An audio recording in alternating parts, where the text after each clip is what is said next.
Welcome to the night of fear. King west street அப்படின்ற ஒரு ஏரியாவில் ஒரு வீடு இருக்குது. அந்த வீட்டில் 2 பேர் இருக்காங்க.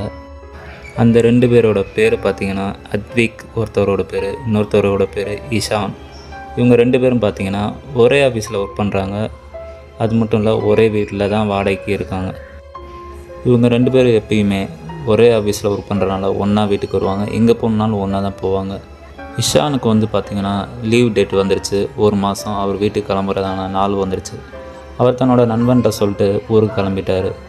நண்பன் போனதுக்கப்புறம் மறுநாளில் இருந்து பின்னாடி யாரோ உட்காந்துக்கிட்டே வர மாதிரியும், யாரோ நம்ம பின்னாடி பைக்கில் உட்காந்துருக்க மாதிரி ஒரு ஃபீல் ஆகுது. உடனே என்ன பண்ணுறாரு அத்விக், ஒரு 5 நாளாக அதை வாட்ச் பண்ணுறாரு. தன்னோட நண்பருக்கு கால் பண்ணுறாரு இஷானுக்கு.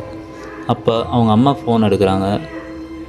இஷான் இல்லையான்னு கேட்குறான். உடனே இஷான் ஊருக்கு வந்த மறுநாள் மேலே டேங்கை க்ளீன் பண்ணுன்னு சொல்லி ஸ்லிப்பாகி கீழே விழுந்து இறந்துட்டான்றதை தெரிவிக்கிறாங்க.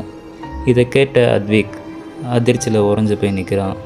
அது மட்டும் இல்லை, இஷான் இறக்கிறதுக்கு முன்னாடி ஒன்றா தான் பேசிக்கிட்டு இருந்தான். நாங்கள் 2 பேரும் எங்கே போனாலும் ஒன்றா தான் போவோம், ஜாலியாக இருக்கும்னு சொல்லிக்கிட்டே இருந்தான்.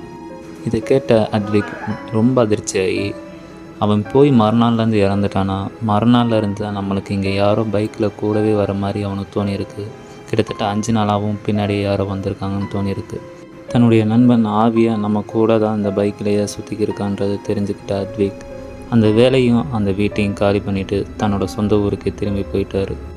தன்னோட ஊருக்கு போன அத்விக் எந்த ஒரு அமானுஷ்ய நிகழ்வு எதுவும் நடக்காதனால தன்னுடைய நண்பன் இப்பொழுது இல்லை என்று தெரிந்து கொள்கிறான்.